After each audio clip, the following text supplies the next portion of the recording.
If you like biscuits and you like Butter Swim Biscuits, these are a treat. And we started by melting half a cup of butter at 450 degrees in the oven. And then by adding not one, but 2 packages of blueberry muffin mix. So to those 2 packages of muffin mix, we also add 2 cups of milk. And then you're going to just stir that all together. And would now be the time to say that if you didn't want to use blueberry because you don't like blueberry, that you could use any of these prepared muffin mixes because they have apple cinnamon, they have strawberry, I have even seen chocolate chip. I think this would work with probably any of the muffin mixes. I think so too.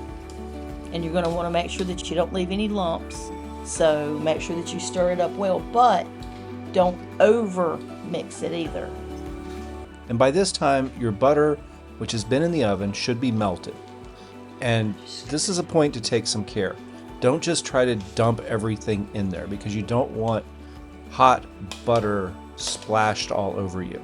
Yeah, so you're going to be very careful. Just spoon it in, real gentle, and minimize any hot butter flying all over the place. And also this way you can control kind of where you put your mix in the pan so you get all the corners and it comes out nice and square. And if you're from the South, you probably are familiar with the chain Bojangles. And Bojangles is known for their Bowberry biscuits. These are our version of a Bowberry biscuit. And we are not sponsored by Bojangles. We are not, but we wouldn't. We wouldn't mind. You want to make sure with this that you use a relatively very square pan. I think this is a 9x9. And here what you're going to do is you're going to take a knife and you're going to just kind of score this dough with the butter. You're not going to stir it together. You're just going to score it. So you can kind of see the faint little lines where we've scored it. And then after you score it, you are going to bake them at 450 degrees for 25 minutes until it's a nice golden brown. But now that you've pulled them out of the oven, look at that beautiful pan of biscuits. And they are a nice golden brown, and they are hot. And as you can see, the score lines really didn't stick. So I'm just going to go ahead and cut these and then serve them up. And these are also good to share with friends because when we made these, we had some friends in from out of town and we hooked them up with a couple of these biscuits and I think they devoured them.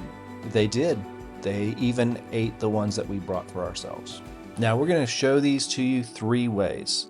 First, we're just going to put some simple powdered sugar, and that is a little bit of powdered sugar through a strainer. You can also use a little, what do you call it, a tea baller. A tea baller. It just sprinkles the powdered sugar on there really, really evenly and looks very, very nice. And then of course, plain with no topping whatsoever. Other than some butter. If that. I don't think we did butter on these, but you could. We did not because they were cooked in butter. And then we can also make a glaze. And the glaze here is a very straightforward and simple glaze. It's just about 1/4 cup of powdered sugar mixed with just a splash or about a tablespoon of milk. And we also added a little splash of vanilla just for some extra flavor. Just stir that up. Add any extra powdered sugar you like to get the desired consistency. And then drizzle it across the top of your blueberry Butter Swim biscuits. And that's all there is to it. Quick and easy. Quick and easy. So like, subscribe, do all the things, and then watch this video next for another great recipe from Ghost Host Kitchen. Bye.